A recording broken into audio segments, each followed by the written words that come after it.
The welfare system is no longer fit for purpose and needs a fundamental change. That's the verdict of the expert advisory panel that was tasked with scrutinising it. Its 200-page report contains 42 recommendations for reform.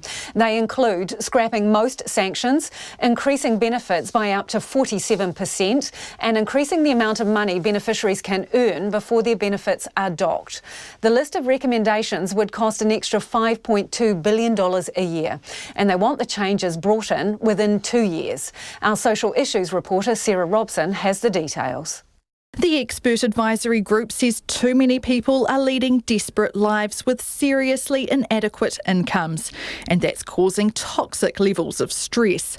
Its chair, the former Children's Commissioner Cindy Kero, says that's not healthy or sustainable and change is needed. That feels pretty urgent for the people who are there, but at the same time, you have to make decisions and priorities, and if we can look for ways to actually improve what their experience is and that they get proper entitlements, then in fact that's an improvement, and I'm keen to see that happen. The Social Development Minister, Carmel Sepuloni, says the government can't implement all of the group's recommendations at once, but she's taking some immediate steps in the upcoming budget.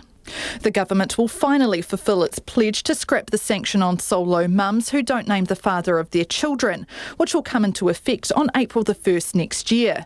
It will also allow beneficiaries who work to earn more before their pay is docked.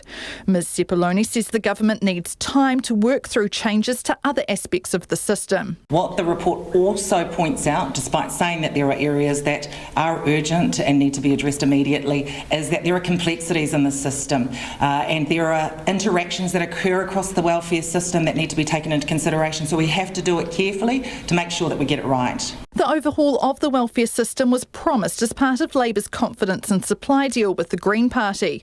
Its co-leader, Marama Davidson, says the government is on the right track, but she acknowledges that struggling families have been waiting a long time for change. I know that for families it's far too late for too many families. I know that there are children who have missed out on things, on living with dignity, for actually over 30 years of successive governments not having a good enough system. I know this is urgent. Greens are clear this is urgent. We want to work with our partners to fix this.